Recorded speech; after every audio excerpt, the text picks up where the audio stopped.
Shalom bien-aimés dans le Seigneur. Je bénis le bon Dieu qui nous a fait grâce d'être encore en vie. Et je dis merci à tous nos abonnés et à tous ceux-là qui nous suivent de partout et à ceux qui soutiennent notre chaîne, la Maison du Savoir, votre chaîne, je voulais dire. Aujourd'hui, nous allons parler sur la reconnaissance. Ah oui, la reconnaissance. Bien-aimés, nous remercions Dieu pour ce que tu es. Nous remercions Dieu pour les biens que vous avez, pour le travail que tu as, pour la position que tu occupes aujourd'hui, pour les postes que tu as. Parce qu'aujourd'hui, tu es dans la capitale, tu es peut-être à l'Europe, tu es aux États-Unis, tu es diplômé. Oui, nous bénissons Dieu pour cela, mais on ne peut pas ignorer une chose. Bien aimé, même l'homme le plus riche du monde n'est pas né dans sa propre maison. Il y a eu des gens qui ont pris soin de lui. Il y a eu des gens qui l'ont nourri. Oui, nous savons que c'est Dieu qui bénit, mais Dieu passe toujours par des gens pour nous faire du bien. Et la Bible nous dit dans Osée 4:6, « Mon peuple périt faute de connaissance. » Bien aimé, ce n'est pas que les péchés qui détruisent l'homme, mais la manque de connaissance aussi, l'ignorance aussi détruit l'homme. Les erreurs aussi détruisent l'homme. Vous savez, beaucoup de gens ne voient pas la main de Dieu dans leur vie. Beaucoup de gens vivent des problèmes compliqués dans un certain domaine de leur vie. Ce n'est pas à cause du diable, ce n'est pas à cause des péchés, mais à cause de leur ignorance, à cause de leur erreur. La Bible nous dit dans Proverbe 17:13, celui qui rend le mal pour le bien, le mal ne quittera jamais ta maison. Regarde ce que tu es aujourd'hui. Tu as des diplômes, tu es marié, tu as un bon travail, tu connais les métiers, tu vis bien. Alors, qu'est-ce que tu fais pour les gens qui t'ont soutenu? Est-ce que tu es reconnaissant vis-à-vis des gens qui t'ont soutenu dans ta vie? Les gens qui t'ont logé, les gens qui t'ont payé la scolarité, qui t'ont acheté les médicaments, les gens qui t'ont soutenu, les gens qui ont fait en sorte que tu quittes les villages pour venir ici en ville. Si ces gens-là sont morts, alors ils ont laissé les enfants, ils ont laissé leurs femmes qui sont aujourd'hui des veuves, des orphelins. Alors qu'est-ce que tu fais pour ces enfants-là? Qu'est-ce que tu fais pour la veuve-là?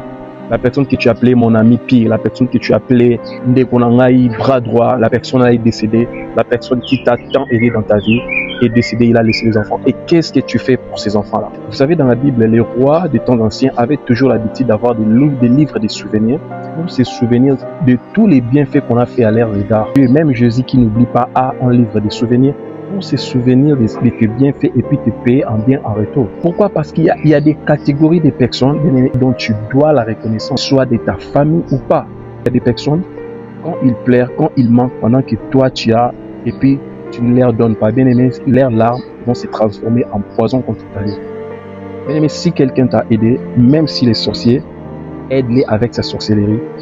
S'il est sorcier, pour de vrai, il n'est pas devenu sorcier quand tu es en position de force, c'est qu'il était sorcier depuis que tu manquais, depuis qu'il t'aidait et la personne était déjà sorcier. Parce qu'aujourd'hui, il nous arrive de se retrouver dans une position de force et on commence à avoir peur. Avant de donner quelque chose, il faut voir l'état d'âme, l'état d'âme, l'état d'âme. Bien aimé, les cabellos que tu portes là, tu connais l'état d'âme de la personne qui l'avait et les tombolas que nous portons. Nous connaissons l'état d'âme de ceux qui l'ont porté avant nous. Et beaucoup de gens inventent des mauvaises expériences des autres pour ne pas seulement aider. Tel a donné la nourriture à un enfant d'autrui, l'enfant a eu mal la nuit. Bien aimé, toi tu ne vois pas les gens qui sont récompensés par les biens, tu vois seulement les gens où les histoires ont mal tourné. Bien aimé, ne bâtis jamais ta vie par rapport aux erreurs des autres. Si tu es en paix, si tu es en vie, ce n'est pas parce que tu es prudent, parce que tu es prudente, mais c'est parce que Dieu t'a protégé. Sois reconnaissant envers ton mari, envers tes parents, envers ta famille, envers tes amis, avec toute personne qui t'a soutenu dans ta vie.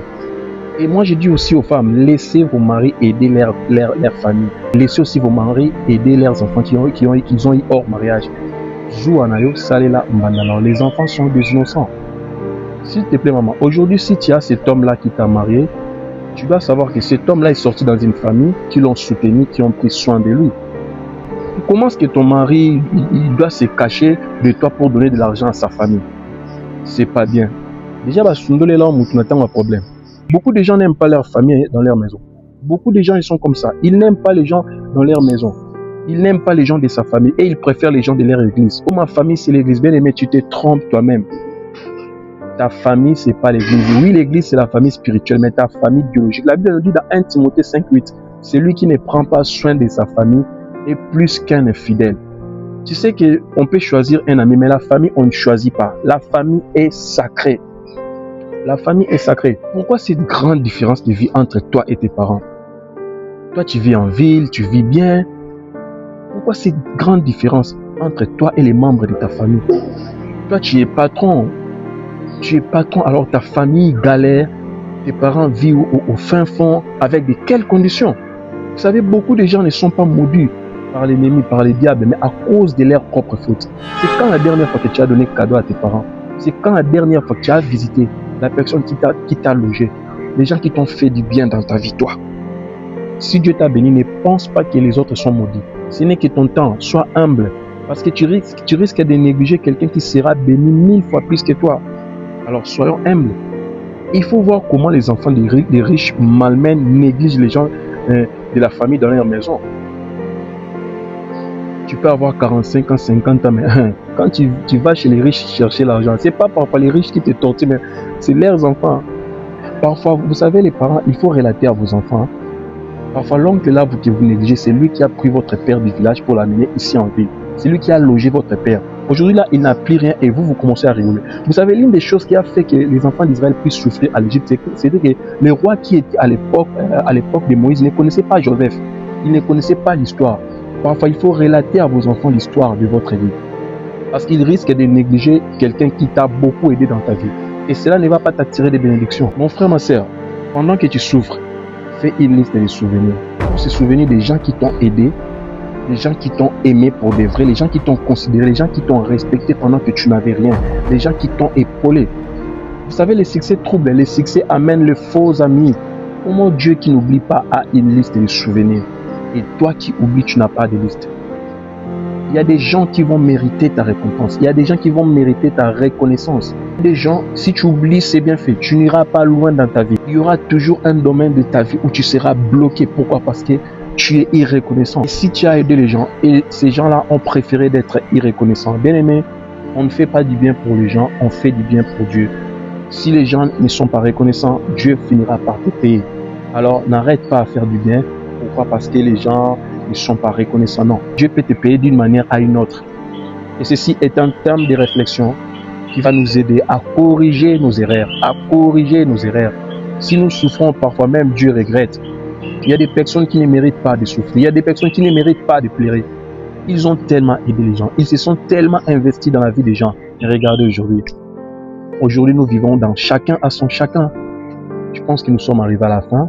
Si tu n'as pas encore accepté Jésus, il est temps d'accepter Jésus. Ce thème ne finira pas seulement par une prière, mais tu dois réparer. Décide-toi d'aller visiter les gens qui t'ont aidé. Décide-toi d'être reconnaissant dans ta vie. Et n'oubliez pas de vous abonner. N'oubliez pas de commenter. N'oubliez pas aussi de soutenir cette émission. Que Dieu vous bénisse. Soyez reconnaissants dans votre vie. C'était la maison du savoir. Bye bye.